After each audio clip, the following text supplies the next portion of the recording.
Simon & Schuster Audio presents Once Upon a Time in Russia, The Rise of the Oligarchs, a true story of ambition, wealth, betrayal, and murder, by Ben Mezrich. Read by Jeremy Bobb.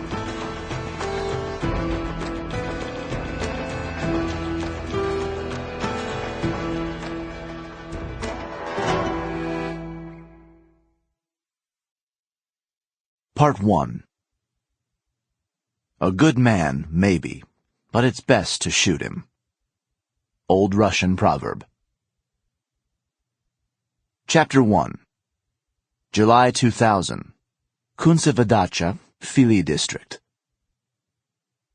The silence was excruciating, the minutes ticking by thick and heavy, time itself gorging on the tension in the humid air. Even though the shades had been drawn back from the trio of windows pocking the long plaster walls of the cavernous dining room, it was impossible to tell how deep into the afternoon the day had drifted. The dense forest that surrounded the isolated two-story compound cast deep shadows across the reinforced glass panes, shifting whatever remained of the bright summer light toward an ominous gunmetal gray.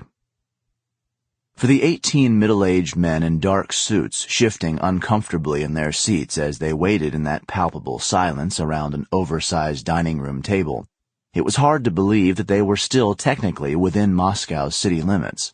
Though, to be fair, this aging stone house tucked in the middle of the dark woods, surrounded by a pair of chain-link fences topped by barbed wire, was a symbol of a much different Moscow than the rapidly growing metropolis beyond the wire. The men in this room had traveled back in time more than 50 years the minute they had been ushered out of their chauffeured limousines, now parked in glistening rows behind the double fences, and led through the dacha's front door. The setting of the meeting was not lost on any of the men. The invitation that had been delivered by official courier to each of them in the preceding weeks had been met by everything from incredulous laughter to expressions of suspicion. Every soul knew what this place was, whose house this had once been, and what had supposedly taken place here.